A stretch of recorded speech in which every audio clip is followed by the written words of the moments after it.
Hello everyone, welcome back to my channel Humanities Blog. You can subscribe my channel and hit the bell icon for the upcoming videos of humanities subjects.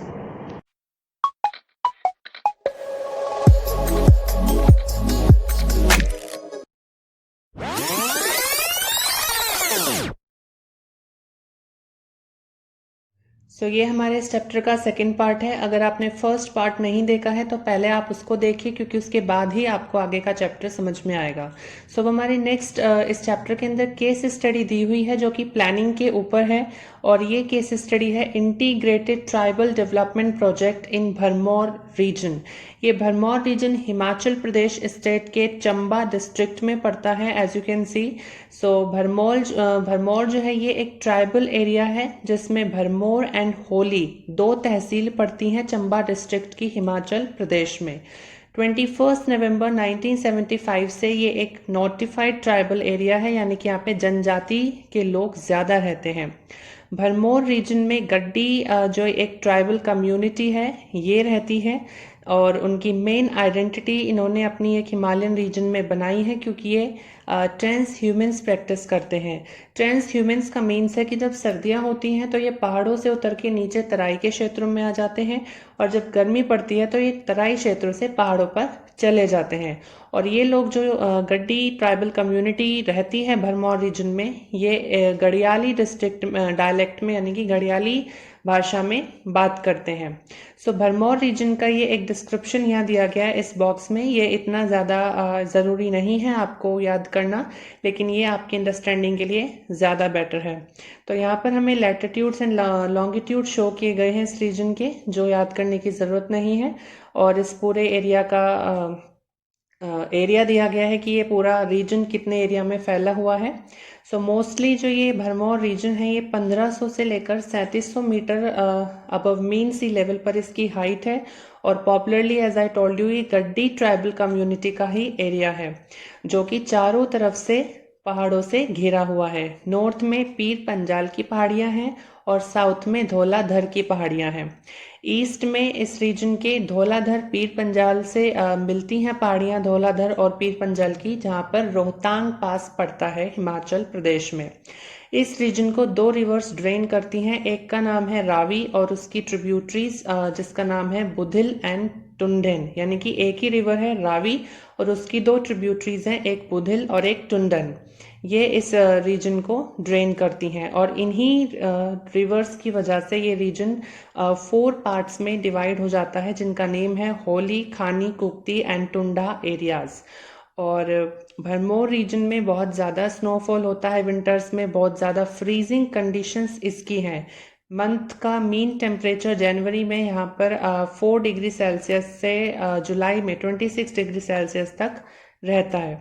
आप map देख सकते हैं इस reason का। तो ये 4 parts में divide है, कुक्ती एरिया, टुंडा एरिया, खानी area and fourth one is Holi area. और ये रावी रिवर है, यहाँ से फ्लो करती है ये, और इसकी दो ट्रिब्यूटरीज हैं बुधिल एंड टुंडा रिवर। तो इससे ये ड्रेन्ड होती है और 4 पार्ट्स में ये डिवाइड हो जाता है एरिया। नेक्स्ट यहाँ पर हमें इस केस स्टडी में आगे कंटिन्यू करके इस मतलब पूरा किस तरीके से ये जो रीजन है पहले इसकी क्या कंडीशंस थे और अब क्या यहाँ पर डेवलपमेंट किया गया है, प्लानिंग की गई है, तो इसलिए ये केस स्टडी हमें दी हुई है। पहले की कंडीशंस यहाँ बताए हुए हैं कि भरमौर एक ट्राइबल रीजन था जिसमें बहुत ही ज़्यादा कंडीशंस क्लाइमेट के ख़राब थे, लो रिसोर्स बेस था और फ्रेजाइल इन्वायरमेंट था। अभी हमने देखा कि 4 डिग्री सेल्सियस यहाँ का पारा चला जाता था, और इन्हीं फैक्टर्स की वजह से भरमौर रीजन की सोशल एंड इकोनॉमी कंडीशंस बहुत ज़्यादा ख़राब थी। टोटल पॉपुलेशन की बात करें तो 39,113 यहाँ की टोटल पॉपुलेशन है अकॉर्डिंग टू 2011 सेंसस, यानी कि सिर्फ 1 किलोमीटर एरिया में सिर्फ 21 पर्सन ही रहते हैं। और इसलिए ये हिमाचल प्रदेश का इकोनॉमिकली भी और सोशली दोनों तरह से एक बहुत ही बैकवर्ड एरिया था। हिस्टोरिकली जो यहाँ की ट्राइबल कम्युनिटी है गड्डीज, उनको geographical and political isolation face करना पड़ता था, यानी कि एक तो ये ऐसे एरिया में रहते हैं जो दूसरे एरिया से डिस्कनेक्टेड है ड्यू टू जोग्राफिकल रीजंस, और पॉलिटिकल आइसोलेशन था, इनकी कोई पहचान नहीं थी कि ये भी कोई एक ट्राइबल कम्युनिटी है, और उसके बाद इनका सोशो इकोनॉमिक डेप्रिवेशन होता था। यहाँ की इकनॉमी लार्जली एग्रीकल्चर और उससे जुड़ी हुई एक्टिविटीज़ जैसे शीप, गॉट रियरिंग, पेस्टोरलिज्म पर ही डिपेंड करती थी। तो यहाँ पर जो डेवलपमेंट का प्रोसेस है वो 1970s में शुरू होता है, जब गड्डीज को एक scheduled tribe central government consider करती है। सो 5th 5 ईयर प्लान में यहाँ पर एक प्लानिंग की जाती है, और 1974 में यहाँ पर एक integrated tribal development project ITDP जिसका नाम है, वो हिमाचल प्रदेश में भी और देश के अलग अलग हिस्सों में जो बैकवर्ड एरियाज थे उनको डेवलप करने के लिए चलाए गए थे। तो उन्हीं प्लान का हिस्सा भरमौर रीजन को बनाया गया, और ITDP जो हिमाचल प्रदेश में 5 ITDP प्रोजेक्ट्स चलाए गए थे उसमें से एक प्रोजेक्ट भरमौर रीजन में चलाया गया। इस एरिया डेवलपमेंट जो प्लान ये चलाया गया, इसका मेन एम था कि यहाँ की जो ट्राइबल कम्युनिटी है गद्दीज, उनकी क्वालिटी ऑफ लाइफ को इम्प्रूव किया जाए, और हिमाचल प्रदेश एंड भरमौर रीजन के बीच में, यानी कि हिमाचल प्रदेश का ही ये हिस्सा है, लेकिन हिमाचल प्रदेश के बाकी एरियाज डेवलप्ड हैं थोड़े से, लेकिन ये एक बैकवर्ड था। तो उस गैप को छोटा करने या कम करने का इस प्रोजेक्ट का एम था। इस प्रोजेक्ट का हाई प्रायोरिटी था कि भरमौर रीजन में ट्रांसपोर्ट, कम्युनिकेशन, एग्रीकल्चर और उससे जुड़ी हुई सभी एक्टिविटीज़, सोशल कम्युनिटी सर्विसेज को यहाँ पर डेवलप किया जाएगा। मोस्ट सिग्निफिकेंट कंट्रीब्यूशन इस प्लान का इस एरिया में ये रहा कि यहाँ पर इंफ्रास्ट्रक्चर का डेवलपमेंट होता है, schools, health care facilities, portable water roads, communications, electricity जैसे फील्ड्स में यहाँ पर डेवलपमेंट हुआ। लेकिन जो विलेजेस हमारे रावी नदी के किनारे थे, होली एंड खानी, हमने अभी पढ़ा था कि ये 4 पार्ट्स में डिवाइड है, होली, खानी, कुक्ती एंड टुंडा एरियाज में, लेकिन इस प्लान का बेनिफिट सिर्फ होली एंड खानी एरियाज के ही विलेजेस को मिला, जबकि कुक्ती एंड टुंडा जो हमारे विलेजेस थे इन एरियाज के, वो अभी भी इंफ्रास्ट्रक्चर वहाँ पर सफिशेंट नहीं पहुंच पाया। तो ये चेंज वहाँ पर इस प्लानिंग प्रोसेस ने किया। तो ITDP जो ये एक सब ट्राइबल प्लान वहाँ पर भरमौर रीजन में चलाया गया, उसके ट्रिमेंडियस बेनिफिट्स रहे हैं, जैसे लिटरेसी रेट में बहुत ज़्यादा बढ़ोतरी हुई है, बहुत ज़्यादा वहाँ पर साक्षरता दर बढ़ा है, सेक्स रेशो इम्प्रूव हुआ है, यानी कि गर्ल्स की वहाँ पर पहले संख्या कम थी लेकिन अब सेक्स रेशो इम्प्रूव होने लगा है, और चाइल्ड मैरिजेस में भी वहाँ पर गिरावट आई है। इसके बाद फीमेल लिटरेसी रेट इस रीजन का इंक्रीज हुआ है, जिसके बाद जेंडर इनइक्वालिटी यहाँ पर कम होनी शुरू हो गई है। तो ये बेनिफिट्स रहे हैं ITDP प्रोग्राम के, ये अक्सर पूछ लिया जाता है। सो ट्रेडिशनली एज वी नो, यहाँ पर पेस्टोरलिज्म, एग्रीकल्चर, ये लोग गड्डीज प्रैक्टिस किया करते थे, और उनका मेन एम सिर्फ फूड ग्रेन्स और लिव स्टॉक के प्रोडक्शन पर ही रहता था। लेकिन पिछले 30 सालों से यहाँ पर लास्ट 3 डेकेड से 20th सेंचुरी में पल्सिस का और अदर क्रॉप्स का कल्टीवेशन भी शुरू हुआ है, और क्रॉप कल्टीवेशन अब ट्रेडिशनल टेक्नोलॉजी, लेकिन प्रॉब्लम ये है कि जो ये क्रॉप कल्टीवेशन किया जा रहा है ये पुराने ही मेथड से किया जा रहा है, और यहाँ पर जो पेस्टोरलिज्म था उसकी भी इम्पोर्टेंस अब कम हो गई है पहले के मुकाबले। और इस बात का जो इन्होंने हमें एक एग्जाम्पल दिया है वो ये है कि सिर्फ अब 1/10 ही हाउस होल्ड्स इस रीजन के ट्रांस ह्यूमन्स को प्रैक्टिस करते हैं, यानी कि पेस्टोरलिज्म प्रैक्टिस करते हैं। लेकिन जो गड्डीज कम्युनिटी है ये अभी भी बहुत ज़्यादा मोबाइल है, यानी कि बहुत ज़्यादा ही लोग इधर उधर घूमते हैं पहले की तरह से, क्योंकि ज़्यादातर जो इनका हाउस होल्ड्स थे इस एरिया के, वो कांगड़ा जो पास की ही डिस्ट्रिक्ट है हिमाचल प्रदेश में, वहाँ चले गए हैं, और दूसरे एरियाज में चले गए हैं वेज लेबर से अपने लिवलीहुड को अर्न करने के लिए। सो बेसिकली इस चैप्टर का first part, that is planning in Indian context, complete हो चुका है, जिसमें हमने देखा कि किस तरीके से अगर हम थिंकिंग, फॉर्मुलेशन एंड इम्प्लीमेंटेशन, इन तीनों प्रोसेस को अपनाकर एक प्लान बनाएंगे और किसी भी रीजन को जो पहले बैकवर्ड था उसको डेवलप करने की कोशिश करेंगे, तो किस तरीके से हम वो करेंगे। तो ये एक प्लानिंग प्रोसेस होता है। तो इसका हमने अभी केस स्टडी देखा। नाउ द सेकंड पार्ट इस चैप्टर में जो डिस्क्राइब किया गया है, दैट इज सस्टेनेबल डेवलपमेंट। ये वर्ड हमारे लिए कोई न्यू नहीं है, लेकिन इस वर्ल्ड के लिए ये कंसेप्ट बहुत ज़्यादा न्यू था ऑन द 1960s जब ये इमर्ज्ड हुआ। तो पहले इस चैप्टर में हमारे एक पूरा हिस्ट्री दिया गया है कि किस तरीके से सस्टेनेबल डेवलपमेंट एक न्यू मोड ऑफ डेवलपमेंट या एक नया कंसेप्ट बन के इमर्ज्ड हुआ। So let's see. तो सबसे पहले मतलब अर्लियर टाइम्स में डेवलपमेंट वर्ड का यूज़ जनरली किया जाता था एक पर्टिकुलर सोसाइटी के स्टेट, उसकी स्थिति, कंडीशन को डिस्क्राइब करने के लिए कि एक सोसाइटी किस तरीके से जीती है, उसके पास क्या क्या फैसिलिटीज़ हैं, उसी को डेवलपमेंट वो कहते थे। And the process of changes experienced bye them. For example, एक पर्टिकुलर सोसाइटी है, एक पर्टिकुलर एरिया में पहले वहाँ कच्ची सड़क थी, लेकिन 15-20 साल वहाँ पर एक पक्की सड़क बन जाती है, तो वहाँ के लोगों ने जो ये बदलाव देखा, ये जो चेंजेस देखे हैं, इसी को पहले डेवलपमेंट कंसिडर किया जाता था। और इसके लिए सबसे ज़रूरी पॉइंट बताया जाता था, that is human and environment interaction, जो कि टेक्नोलॉजी और इंस्टीट्यूशंस के लेवल पर डिपेंड करता है। आपने क्लास 10 ज्योग्राफी के फर्स्ट चैप्टर में ही इस कंसेप्ट को पढ़ा होगा, दैट टेक्नोलॉजी एंड इंस्टीट्यूशंस, हमने इस चैप्टर में भी देखा है कि without technology and institutions resources को यूटिलाइज नहीं किया जा सकता है डेवलपमेंट प्रोसेस के लिए। सो ह्यूमन एंड एनवायरनमेंट का इंटरेक्शन पहले से अच्छा रहा है, टेक्नोलॉजिकल डेवलपमेंट हुआ है, इंस्टीट्यूशंस का क्रिएशन हुआ है।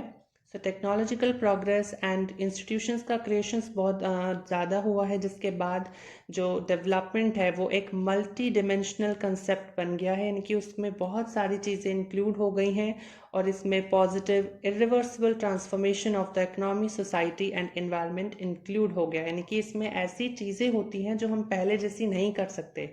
अब वो पक्की सड़क बन चुकी है तो हम उसको तोड़ करके पहले जैसी कच्ची सड़क नहीं बना सकते, और बनाएंगे तो उसमें हमारा ही नुकसान है। सो कंसेप्ट ऑफ डेवलपमेंट बहुत ज़्यादा डायनेमिक है, हर स्फेयर में डेवलपमेंट है, और ये second half of the 20th century में इवॉल्व हुआ। यानी कि जो 20वीं शताब्दी का दूसरा दशक, यानी कि 1950s के 1850s के बाद ये इमर्ज्ड होता है।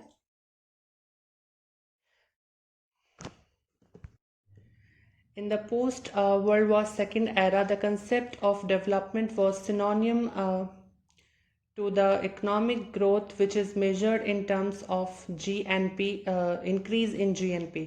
तो वर्ल्ड वॉर सेकेंड के बाद का जो टाइम पीरियड शुरू हुआ है, उस वक्त इकोनॉमिक ग्रोथ के साथ डेवलपमेंट को कंपेयर किया जाता था, दैट जिस कंट्री में ज़्यादा इकोनॉमिक डेवलपमेंट होगा, जिसके पास ज़्यादा पैसे होंगे, जिसकी अर्थव्यवस्था ज़्यादा अच्छी होगी, उसका डेवलपमेंट लेवल भी बहुत ज़्यादा हाई होगा। लेकिन ऐसा एक्सपीरियंस देखा गया कि जो हाईली इकोनॉमिकली ग्रोथ कंट्रीज़ हैं, उनमें भी बहुत तेज़ी से गरीबी, पॉवर्टी इंक्रीज़ हो रही है, क्योंकि वो जो प्रोडक्ट्स हैं या जो इनकम है वो अनइक्वल डिस्ट्रीब्यूट है। एक सेक्शन ऑफ सोसाइटी के पास बहुत ज़्यादा है, एक के पास बिल्कुल भी नहीं है। तो 1970s में ऐसे नारे, ऐसे फ्रेजेस आने लगे, दैट रीडिस्ट्रीब्यूशन विद ग्रोथ, यानी कि इंक्रीज भी हो, ग्रोथ भी हम लोग करें, लेकिन उस पूरे इनकम को रीडिस्ट्रीब्यूट किया जाए, ग्रोथ एंड इक्वालिटी। तो इस तरह के फ्रेजेस बहुत ज़्यादा डेवलपमेंट के साथ जोड़े जाने लगे। तो इन सारे क्वेश्चन से डील करते हुए जो कंसेप्ट ऑफ डेवलपमेंट है, ये समझा गया कि ये सिर्फ इकोनॉमिक स्फेयर तक ही नहीं सीमित रहेगा, यानी कि सिर्फ इकोनॉमिक डेवलपमेंट होगा तो हम डेवलपमेंट कह देंगे, ऐसा नहीं होगा। इसमें बाकी इश्यूज भी इंक्लूड होंगे, जैसे कि wellbeing and living standard of people, उनको हेल्थ, एजुकेशन कंडीशंस प्रिवेल होना, उनको सिविल राइट्स, पॉलिटिकल राइट्स मिलना, अपॉर्चुनिटीज़ लोगों की इंक्रीज होना, ये भी डेवलपमेंट का एक इम्पॉर्टेंट पार्ट कंसिडर की जाएंगी। और 1980s के बाद जो डेवलपमेंट है वो एक अलग कंसेप्ट के तौर पर इमर्ज्ड होता है, जिसमें social as well as material wellbeing of all in a society का इम्प्रूवमेंट कंसिडर किया जाता है। यानी कि इकोनॉमिक डेवलपमेंट भी इसका एक हिस्सा होगा, और इसके अलावा जो सोशल डेवलपमेंट है, ह्यूमंस का डेवलपमेंट है, उनकी वेलबींग, उनको एजुकेशन, हेल्थ प्रोवाइड करना, ये भी डेवलपमेंट का ही हिस्सा होगा। सो सस्टेनेबल डेवलपमेंट का कंसेप्ट अब यहाँ पर एमर्ज्ड होता है, जब लोगों के बीच में बहुत ज़्यादा अवेयरनेस इंक्रीज होती है इन्वायरमेंटल इश्यूज़ को लेकर के। 1960s में इन द वेस्टर्न वर्ल्ड, यानी कि अमेरिका एंड यूरोपियन कंट्रीज़ में इन्वायरमेंट इश्यूज़ को लेकर बहुत ज़्यादा जनरल राइज इंक्रीज होता है, जिसके बाद सस्टेनेबल डेवलपमेंट, जिसको हिंदी में सतत पोषणीय विकास कहा जाता है, ये एमर्ज्ड होता है। एंड उसके बाद ये दो हमारी पब्लिकेशंस आती हैं, द पॉपुलेशन बॉम्ब, यानी कि बहुत ज़्यादा पॉपुलेशन इस वक्त इंक्रीज़ होनी शुरू हो गई थी पूरे वर्ल्ड में। तो द पॉपुलेशन बॉम्ब ये पब्लिकेशन आई एर्लिच की इन 1968 में। And the limits to growth, यानी कि ग्रोथ करना है लेकिन लिमिट्स के साथ, ये इसका कंक्लूजन है जो मीडोज एंड अदर्स ने पब्लिश करा 1972 में। जिसके बाद बहुत ज़्यादा इन्वायरमेंटलिस्ट के बीच में और लोगों के बीच में सस्टेनेबल डेवलपमेंट को लेकर बहुत ज़्यादा अवेयरनेस इंक्रीज़ हुई। और इसी के बाद डेवलपमेंट का एक अलग मॉडल क्रिएट हुआ और एक ब्रॉड फेज आता है सस्टेनेबल डेवलपमेंट का।